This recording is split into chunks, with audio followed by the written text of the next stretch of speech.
Welcome back to Season 2 of Generation Gaming. I'm Maddrequiem, representing retro and classic gamers.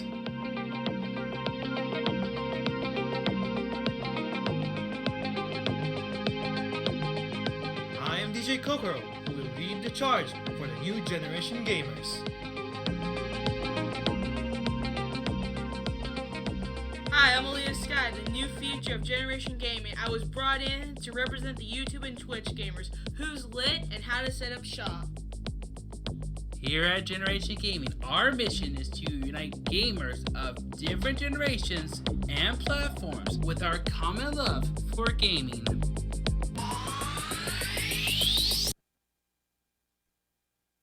Alright, so we're all back then. I'm Maddrequiem. I'm Aleah Skye. I'm Djkokoro. And today we're joined by... Y'all's on call gaming historian Mirby. Alright, so let's go back to Final Fantasy VII. We were just discussing about how we are way too loud, guys. Boop. Just going to turn down a little bit because our voice is being captured way too well. Okay. It's starting to bounce off the glass. Alright, so go back, Aleah, to Final Fantasy VII. Give us what you figured out about Final Fantasy XI, and then we'll refer back to our gaming historian. So, Final Fantasy VII was in 1997, and it was a PlayStation exclusive. It was the first Final Fantasy to feature 3D characters and cutscenes. The main character was Cloud, and a remake of Final Fantasy is due to release on the PlayStation 4. That remake, of course, is already been announced to be episodic, meaning it'll come in several releases. We don't know quite much about how they're going to do that, really. I just want to touch on this really quick. Personally, I'm hoping they do it a bit like how they did 14, because that's basically episodic, where, you have the base game, and then it's just free updates for expanded. But they also have mentioned that everything in the original is going to be there in terms of storyline and events.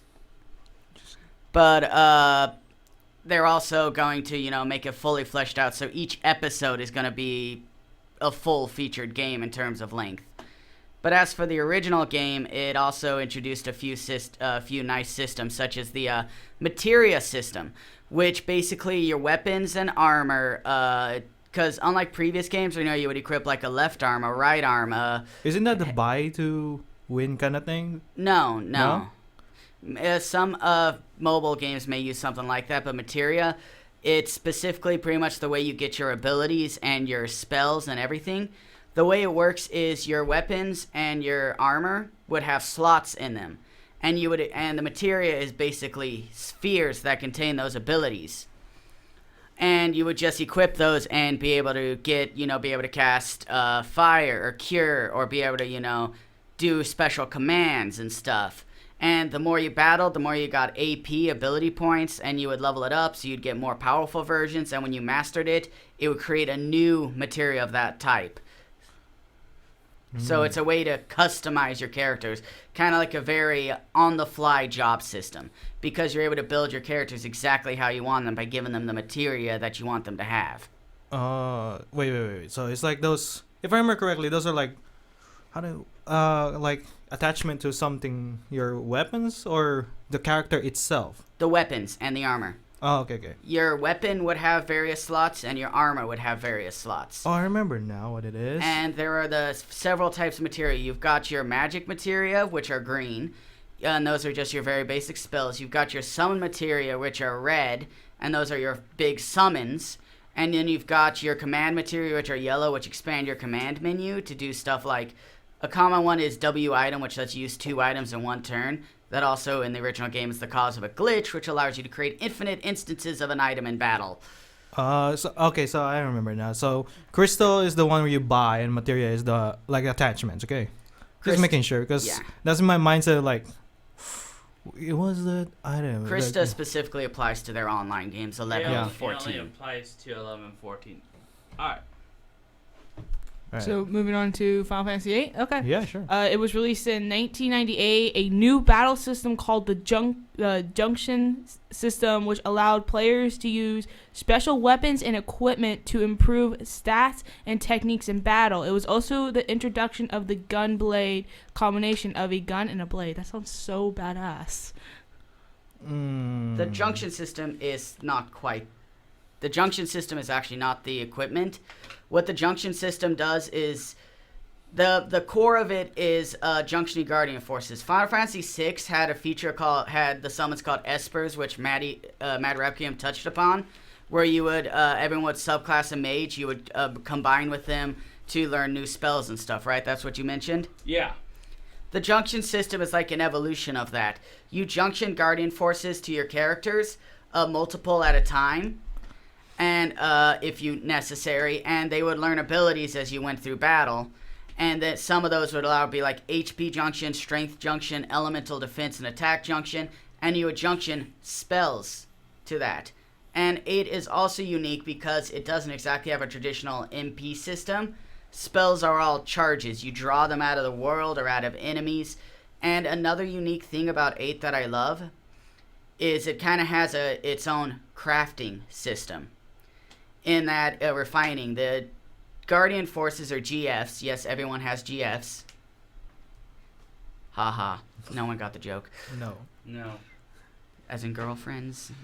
Oh, Anyways, and they would be able to. I'm single right now, so I don't understand. Fair enough. I'm same too. So. But refining they learn to be able to refine various items that you get into various spells and stuff, but also the weapons that you would get.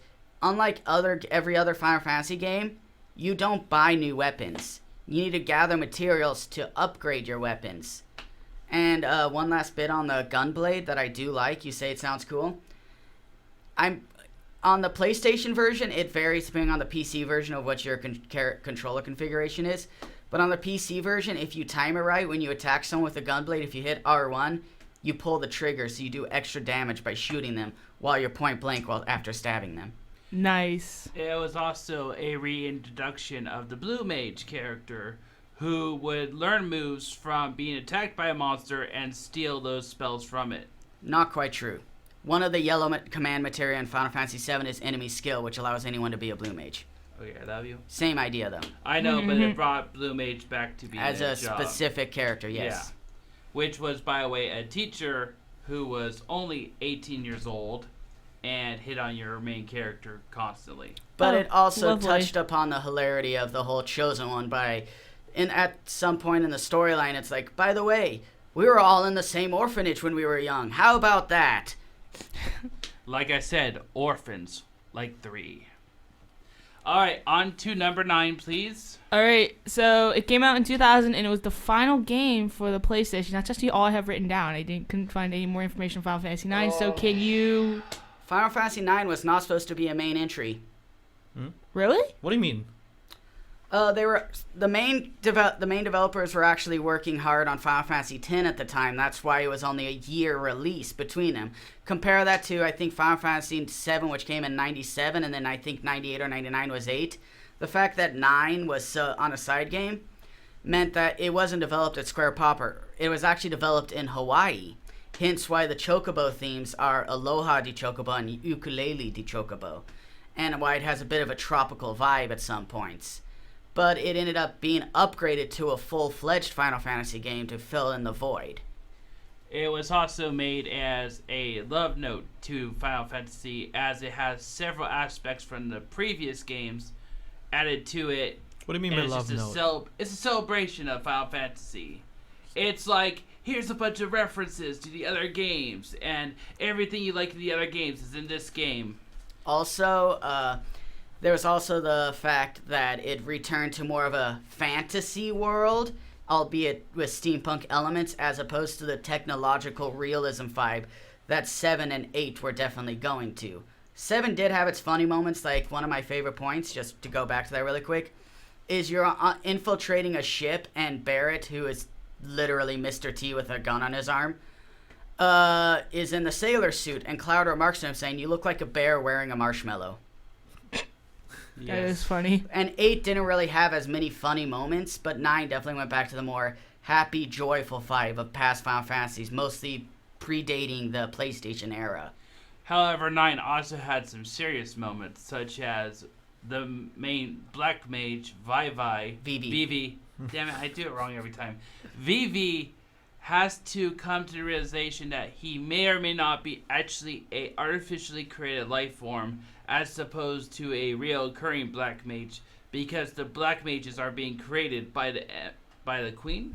Yes. By the queen, who's being controlled, but that's spoilerly type deals. There's also a guy in a thong.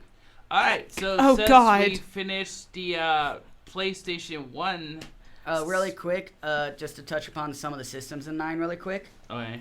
9 also had a unique system. It went back to more learning abilities from your weapons, kind of like previous games.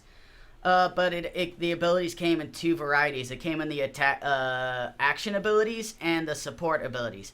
Action abilities were your actual main attacks, such as spells and stuff.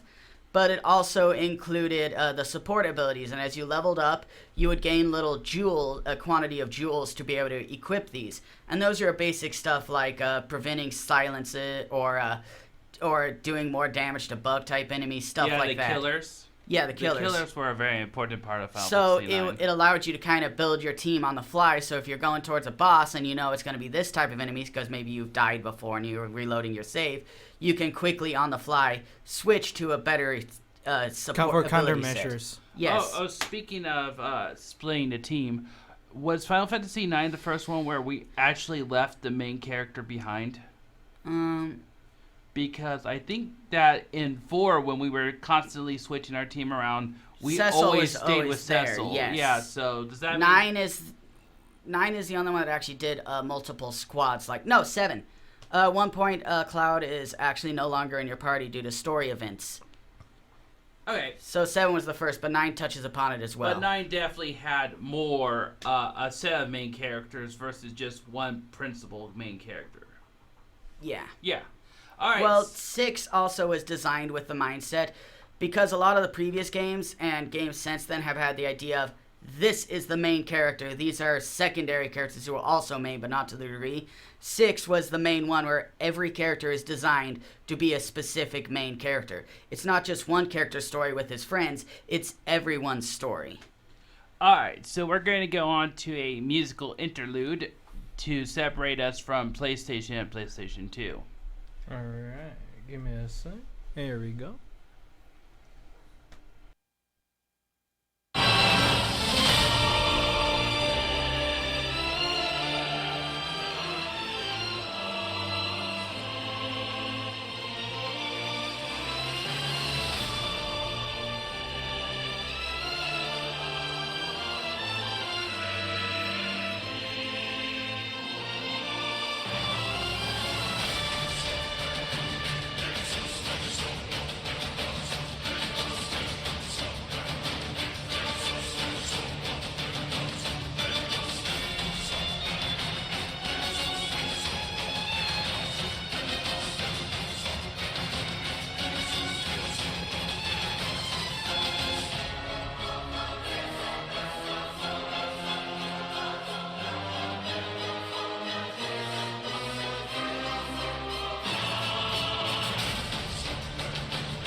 Alright, that was Final Fantasy 14 original song Hellfire for Ifrit boss battle team. But I'm not sure if it's the original one. Can you explain it? So basically, it would be the original. Yeah, the original, not the 2.0 one, which it was redone. So that might be the one that was done in 1.0 when you fought him. Ah. All right. So let's go on to 10, or as I like to say it, the Final Fantasy that never really happened. What do you mean? The PlayStation 2 No, it era did. we're heading into. No, I mean, because Tidus is fake. And Yeah, but everything Oh, else in it God. happened. Fight, Spoilers! fight. Okay, go ahead. Tell us what you know about 10 first, Aleah. All right, so we're entering the PlayStation 2 era from 2001 to 2006, not 16. So Final Fantasy X it came out in 2001. Graphics were fully upgraded. First Final Fantasy to be fully voiced. It is also the first game to get a direct sequel, Final Fantasy X2, in 2003. Didn't they end up remaking that for the PlayStation 3 and 360? I was going to touch upon that, actually. Yeah, but let's go. Basically, well, Final Fantasy X, it also included, honestly, a minigame I hate called Blitzball, because you need to have a in-depth understanding of algebra to understand how to do things sometimes. Like, it tells you, yeah, to figure out how the chances of this, and it straight up spits out an algebraic equation at you, and it's like, what? But, I mean, to be fair, it's also not the first one. Final Fantasy VII had, like, 4 different minigames in it, which was reduced to 8 and 9 to each have their own card games. Anyways, 10 also, as I said, was fully voice acted. So it had all of that, well, not fully, NPC, random characters you talk to in the world won't necessarily have voice acting. But it also had a very serious story and was probably one of the most linear Final Fantasies, first most linear ones, until you got to endgame when you were able to kind of do whatever you needed to. But it's also infamous for sometimes having some bad voice acting. Oh, yeah. Like, yes. I remember. Like that. Resident Evil bad? Well, that was specifically, I think, meant to be B-movie. True. I think Square was still getting the hang of voice acting at this point and didn't know how to do it. Like, you could probably pull it up on YouTube right now, but if not, Tidus's laugh has been one of the most infamous things to come out of that. And to be fair, in the scene it plays in, he's specifically forcing the laugh. But it is so bad of a laugh, it pisses you off. No, it doesn't piss me off. It always makes me laugh hysterically because it's so bad. And if you're in a bad mood, look it up, and I dare you not to laugh because it is gold. But it also, has it's rich storyline, good music, but it also is a return to more of a strict turn-based. Like past Final Fantasies from 4 all the way to 9 had the active time battle system, or ATB. Before that, it was, you would choose all your turns before anyone else, and then it would play out in action. Final Fantasy X's battle system, they called it the conditional turn battle. So basically, you didn't have to worry about enemies going where you're not doing anything. Whenever it was your turn, nothing would happen until you chose your command. So it allowed for a more strategic gameplay, which was necessary in a lot of the battles, because it had some bosses that required a lot of strategy to get through. Alright, thank you for informing us, Leslie. As for 10-2, it returns to it returns to the ATB system, and it does continue the storyline. As Aleah mentioned, it was the first Final Fantasy game to inspire a direct sequel. Admittedly, after that, past a couple of games also did. Final Fantasy VII, for instance, got the whole compilation of Final Fantasy VII, which came in the form of a movie, Advent Children, and 2 games, Dirge of Cerberus Final Fantasy VII, which took place 3 years after the main game and starred Vincent, everyone's favorite vampire like Gunnar, and a year after Advent Children. And you also got Crisis Core Final Fantasy VII, which took place several years before and tells the tale of Zack Fair, a member of Soldier who has close ties to Zack. And you also get to see that Sephiroth wasn't always a total jerkbag. He actually was pretty cool before he went completely bonkers.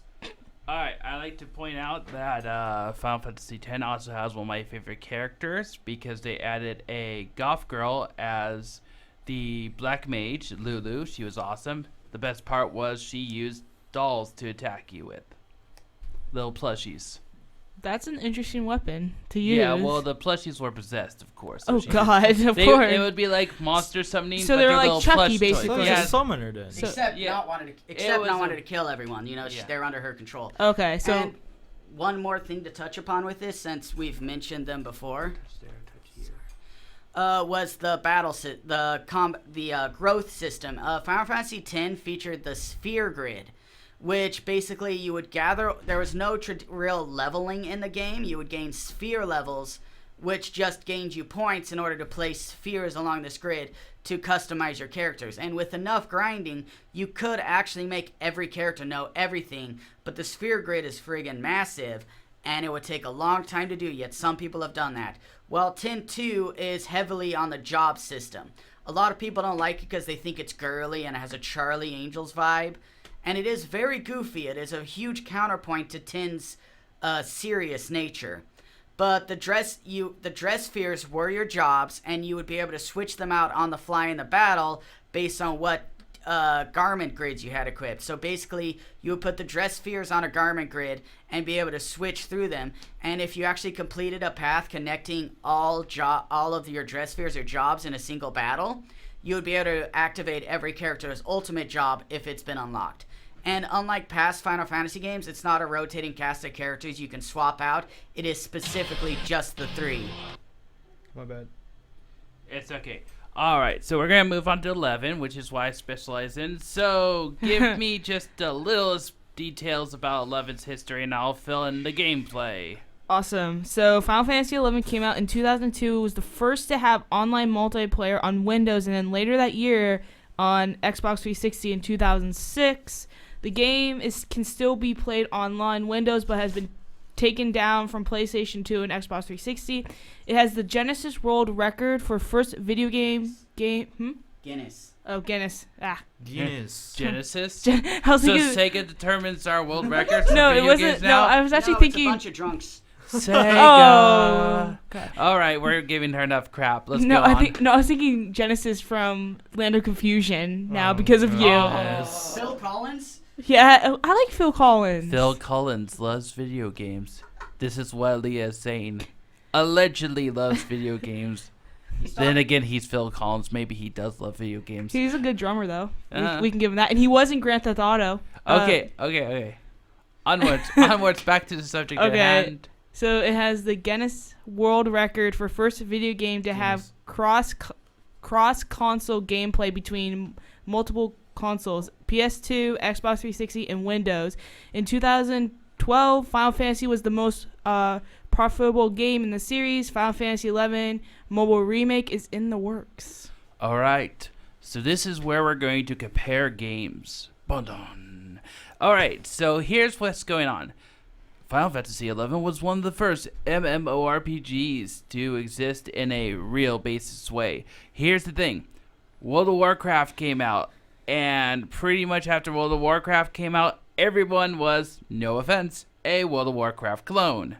Because they had the same sort of click, click, do your job, click, click, do your job type deal. Yeah. Final Fantasy instead chose to say, let's go back to our roots and do a menu system and have it so that you can play it with a controller. Yes, because World of Warcraft is only a click game. It does not let you use a controller. No. Final Fantasy XI instead said, let's go back to our D&D roots and say you can use a controller and you get menus and you have to take time and everything's time-based.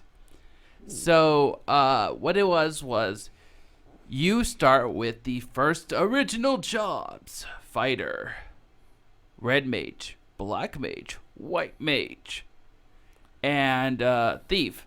And what happens is each of these classes, you choose what city you want to start as, and you choose what class you want to start as, and you choose what race you want to start as. The races were the bestial men, The Galkas, the Galkas, who were bestial and had huge tails. You had the Mifra, who were kitty girls. You had the Weeaboos. You had. God damn you! Stop calling my race weeaboos. Okay, then you had the Tatarus, who we later called Tater Tots, because they are potato-faced little people. Oh, it sounds like so adorable. They are adorable They're until evil. 14, then they're Of assholes. course, everything. It's Yeah. logic now. Everything that's cute sorry. and adorable has to be evil. Yeah, Yes. they are very evil. We're going to talk about the very epitome of that later. So the other race was the Humes. Humes. What's it called? Humes in that one. There was the elves and the humans. They had terrible names. The elves were Elvon Oh, Elvon. Okay. with 2 A's. Okay. Let me tell the story, please. I love you. Anyways, as I was Get a saying, room, you you guys. have races, and each race was specialized at a type of job. The Mithra made better rogues. The Gaukas made better tanks. The Tatarus made better wizards. In fact, their entire race invented wizardry. And the elves were good at being paladins and pretty much anyone who's lawful stupid. The humans were the base race. We can do everything, just not as good as everyone else can. Yeah, best race ever. Just kidding. No, Oh. don't reference any history. Aw. Humans are the token. We need a human race. Why? Because some people might actually want to be human. We don't want those people in our game. Do you remember Masters of Orion 2? Humans had charisma. Oh my. It's like, you have charisma. What does that do? You can interact with the computers better. Except for all the computers are, basically like real players, and therefore, good luck charming them. Okay, so back to basis. So what it was you had certain quests that could unlock further jobs. Now, the warriors, the rogues, learned their abilities by leveling up. The more you fought with a certain weapon, the better you were at a certain weapon, the more weapon skills you got. Now, each class had a different proficiency in a weapon, in spells, and in abilities. The rogue, one of the first moves you learn is to steal items. Now, here's the beautiful classic thing. rogue. Here's the beautiful thing about Thief. If you activate steal from behind a target before you engage them in combat, you actually have a higher chance of actually stealing an item. Like actual items from the items that Items some other that you people need, yeah. items that people really work hard on. No, items that people drop. Oh, okay. So no, not people. Targets. Target. Mobs. Oh, okay. So if you snuck up as a thief onto these targets and used steal, you could actually steal it better if you attacked them from behind. Yeah? Okay. Oh, yeah. So clearing up time. So you unlock the jobs, you unlock the spells, you can go everywhere, buy spells. There was a lot of crafting. The first time was just... It was the first time adding crafting, so you can't imagine they were that good. Now, this gave rise to something that Square Enix did not anticipate, but was so proud of. The players were not given any knowledge about how the game worked.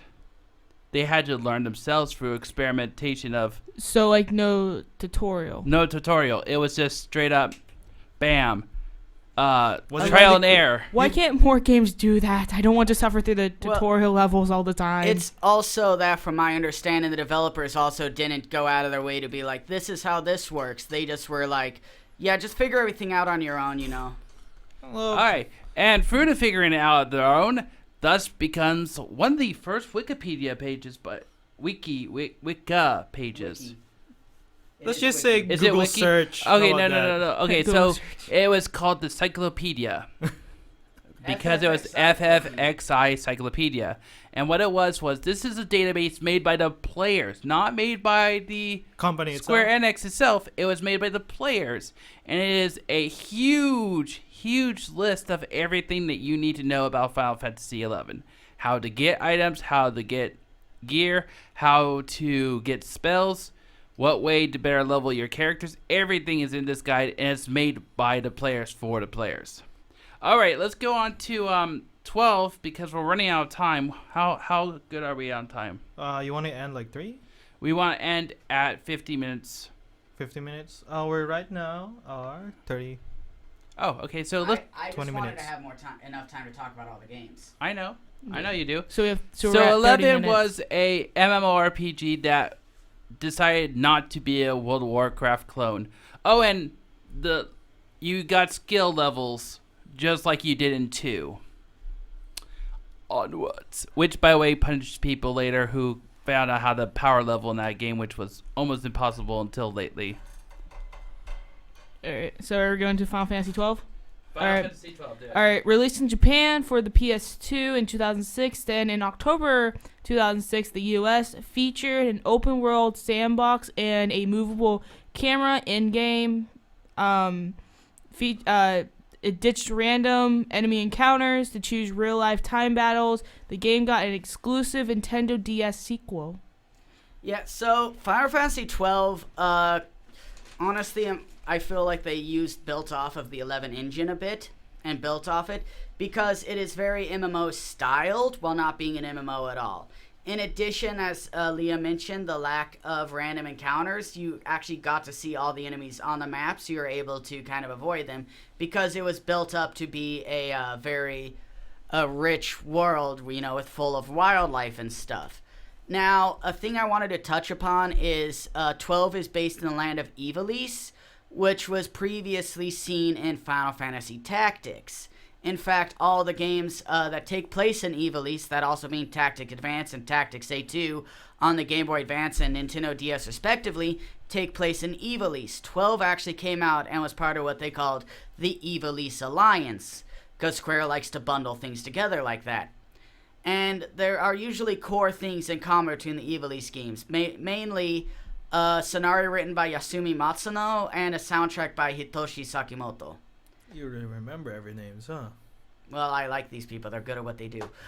But it usually rich in storyline. And the nice thing about 12 is in Tactics, you actually go around and you go fighting. I always forget what their group is called, but 12 beings that each correspond to a thing on the Zodiac. And it's not blatant like, oh, Sagittarius, he's going to be a Centaur Ram or Centaur Archer. No, they're kind of tied to the Zodiac sign, but not quite. And they came back in 12 as Espers, and those are your summons. Now, the thing is, Aleah mentioned back with 10 and 10.2 that it was remade, but that's not quite accurate. During the PS2 era, Square liked to take all their English localizations and release them back in Japan as a new version with more features. In Kingdom Hearts, these came known as the Final Mix versions of the game. But with the Final Fantasy games, those are called international. And the Final Fantasy X, 10.2 HD remasters, which came out for PS3, Vita, PC, and PS4, are based off the international versions. So that allows all the English players to legitimately have copies of these games with all the new features on their own. 12 also got its own international version, which was called the Zodiac Job System.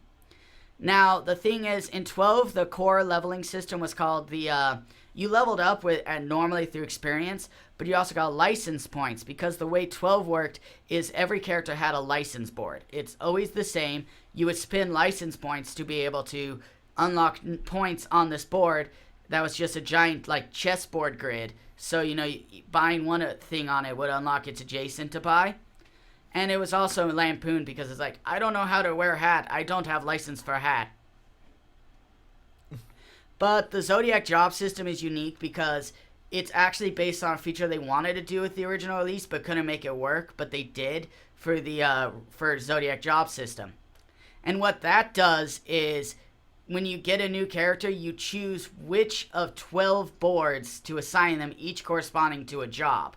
And each board is shaped like the Zodiac symbol. You know how how Scorpio has that M thing? Yeah. Yeah, stuff like that. They Each made of it those so symbols.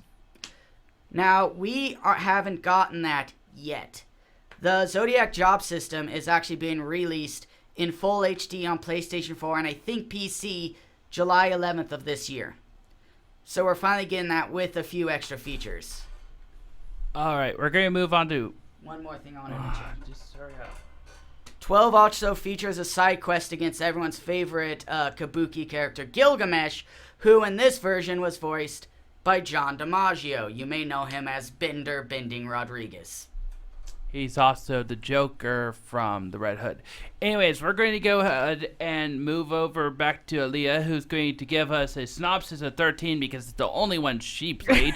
We are going to go ahead and skip 14. I play 14 too. We're going to talk about 14 in an MMORPG episode because we don't have nearly enough time to talk about 14. We are going to go back to Mirby about 15, and that's when we're going to call it quits for Final Fantasy for a little bit. I do have notes for 15. I do want to say. Okay, she also has stuff. So 13, real fast synopsis. This is actually the one I played, and I do have a quick funny story. So the first time I ever played this, my friend Josephine is addicted to Final Fantasy. So she said, "Hey, Aleah, you want to play Final Fantasy? Here, play 13." I'm like, shouldn't I play them in order first? She's like, no, you'll be fine. Play 13.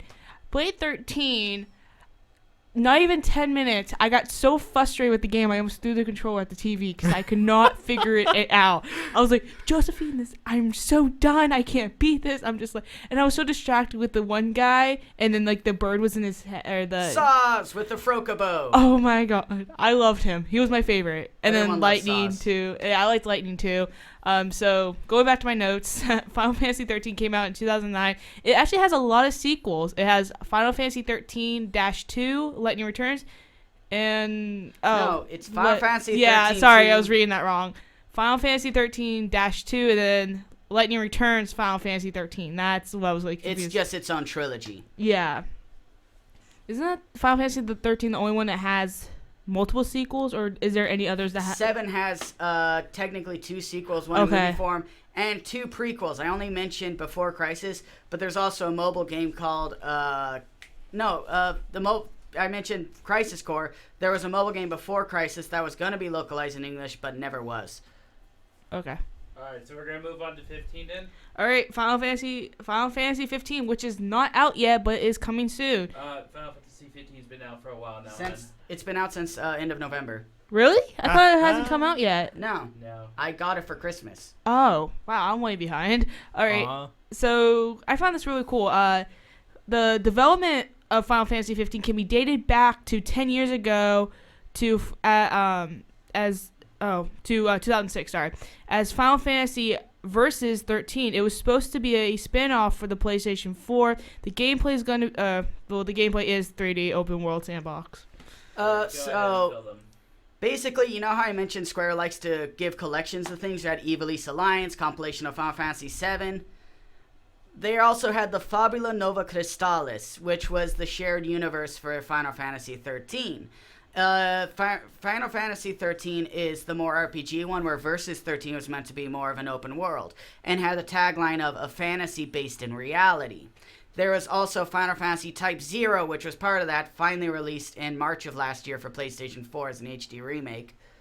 I think it was March, maybe it was June, I don't remember. Either way, it was finally released after many people wanted it. But basically, that had its own thing. So a lot of people cite that development started in 2006 for Versus 13, which was going to be on the PlayStation 3. But there are so many other things going on. Also to note that Tetsuya Nomura was working on that, but he was also busy with Kingdom Hearts and stuff. So that kind of was put on the back burner until about 5 to 6 years ago, when it finally entered full development. But as it grew, they realized it couldn't fit on PlayStation 3 anymore. They moved it to PlayStation 4. And then they finally decided to, in the most trolling move ever, in an E3 trailer, showed everything for it, and then showed the Final Fantasy Versus 13 logo, which then shattered and became the 15 logo, just to troll everyone. But yeah, it's 3D open world. It's basically a big road trip movie. Road trip between bros movie title game, because that's kind of what it's styled as. In addition, it also has real world product placement. There's cup noodle billboards in a few places.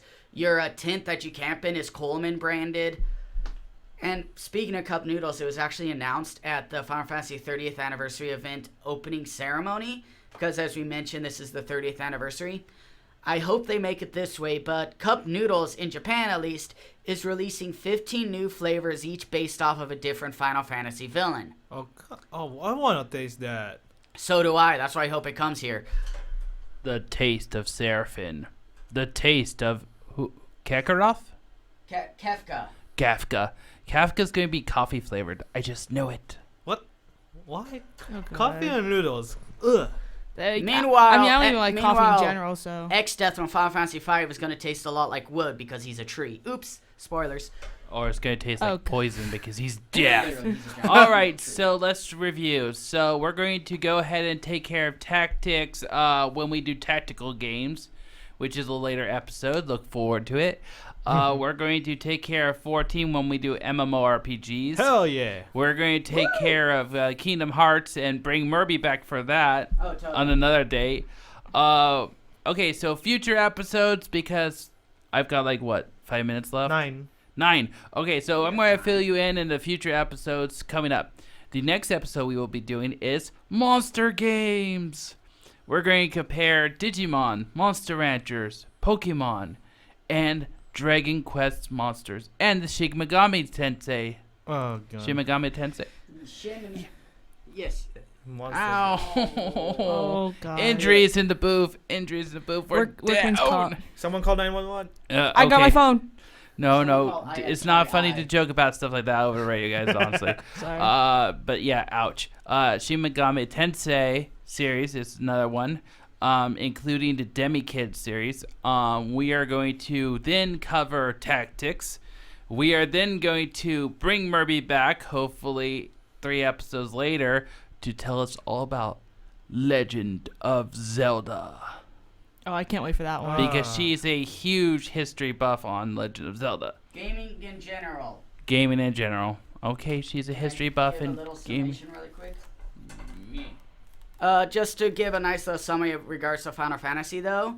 As you mentioned, there are the 15 main numbered games, but there are countless spin-offs, some of which haven't even made it to Japan. There's some board game ones, like Itadaki Street, which only was localized once as Fortune Street for the Wii.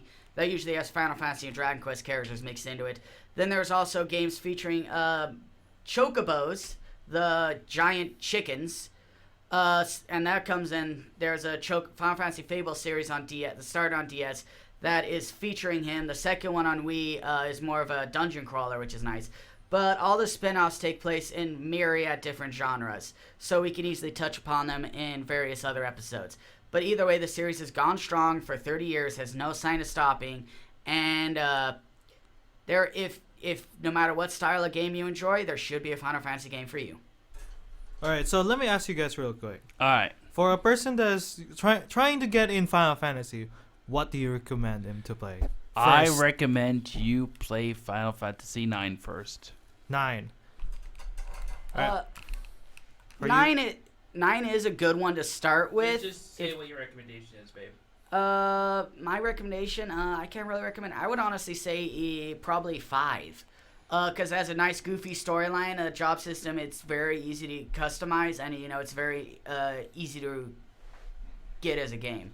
So obtain. Keep in mind, if a person that is trying to get into gaming, especially to Final Fantasy, will they actually be enjoy those kind of things? Because sometimes they won't, because they want real people. Some people really want those kind of games that will guide them properly. 5 does have tutorials to explain you how the job system works, and it's just easy to build you. But 9 would also be a good recommendation if you kind of want to be put through it, but also have a good time without having too serious of a storyline.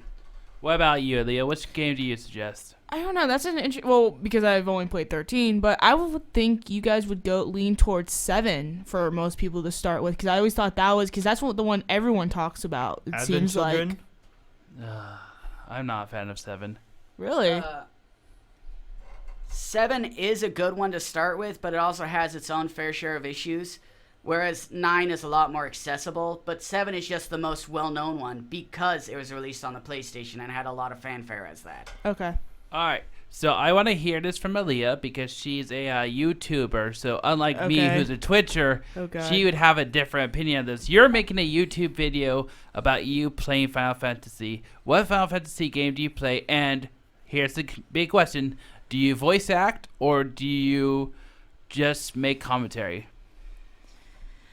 Well, I mean, I'm not a commentary, Let's Player. I don't really talk I've only talked during reviews. I don't talk during my playthroughs, but I'm going to start doing commentary. If I had to pick a Final Fantasy to start with, I would probably start with the newest one, and then work my way backwards like I do with a lot of game series. And I would probably just play it kind of blind, like, and just talk during, like, so I can get more you can probably get more emotion. So if like a death happens, you'll see my full emotion. If something happens, if a sad scene or a happy or funny scene, you'll see my actual reaction. So I'd rather do that. And Final Fantasy is a good series for that due to none of the mainline games actually being strictly related to each other.